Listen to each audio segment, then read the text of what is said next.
আমরা প্রশাসনের কাছে কেন গেলাম? এ কারণে নীলু নিরঞ্জন, শরৎ নন্দ, নকুল, হৃদয়, দেবাশিস এরা সবাই একটা পরামর্শ করছে। করার পর রাত ২টার সময় আমি ঘুম থেকে উঠে দেখি আমার বাড়িতে আগুন। চ্যানেলসের ডিজিটালের সঙ্গে আছি আমি রাহিবুল ইসলাম টিটুল। দর্শক, আজ একটা জিনিস আপনাদেরকে জানিয়ে রাখি, সেটা হচ্ছে যে লালমনিরহাট জেলার কালীগঞ্জ উপজেলার ভোটমারি ইউনিয়নের ৭ নং পূর্ব শ্রুতিদার গ্রামে কিন্তু ৩টি পরিবারকে দীর্ঘদিন যাবত অবরুদ্ধ করে রেখেছে। তাদের চলাফেরার রাস্তাটা বন্ধ হওয়ার কারণে কিন্তু তাদেরকে বাধ্য হয়ে বাঁধঝাড় দিয়ে চলাফেরা করা লাগতেছে। তাদের দাবি, এই রাস্তাটা বা প্রশাসনের কাছে তারা দাবি জানাচ্ছে এই রাস্তাটি তাদের ব্যবস্থা করে দিলে তারা কৃতজ্ঞ থাকবে।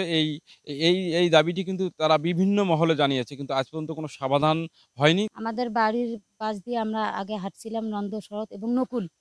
ওদের ৩ ভাইয়ের রাস্তা দিয়ে আমরা আগে হাঁটছিলাম, চলাফেরা করছিলাম। আজ ১৯ বছর হলো আমার বিয়ে হবার। আমার ২ টা বাচ্চা। ১৯ বছর থেকে হাঁটার কারণে এখন এই কিছুদিন ৪-৫ মাস থেকে মানে অত্যাচার, ওরা মাটি রাস্তার সাইডে তুলছে। এখন বাড়ি ভেঙে ওরা সবাই ওখানে যাবে। এক ভাই রাস্তা পাকাও করছে। আমাদের রাস্তা দিবে না। করার পর রাত ২টার সময় আমি ঘুম থেকে উঠে দেখি আমার বাড়িতে আগুন। ওই সাইডে আগুন। আমি রান্না করে ওইভাবে থুইছি, ওইভাবে আমার আছে। আর রাত ২টার সময় দেখি একে ঘরে সেইরকম আগুন জ্বলছে।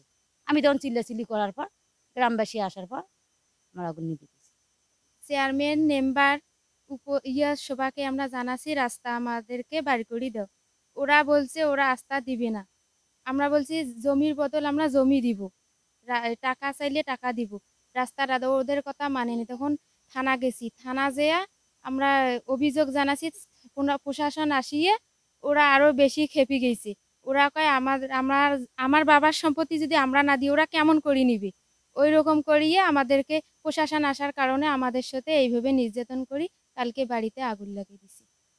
আমি স্কুল যেতে জন্য আমি স্কুল যাওয়ার পাই না, আমার রাস্তা বন্ধ করে দিছি। কারণ আমরা দোলাবাড়িতে হাঁটি স্কুল যাই। ৫-৬ মাস থেকেই রাস্তা বন্ধ, আমাদের যাতায়াতের অসুবিধা হচ্ছে। তো মনে করো যে আজকে আমাদের রাস্তা বন্ধ, অনেক খোদ দিয়ে ঘেরা করে থইছে, মাটি টাটি ভরাট করে থইছে, আমাদের যাইতে পারতেছি না। বর্তমান বাজার দিয়া চলাফেরা করতেছি।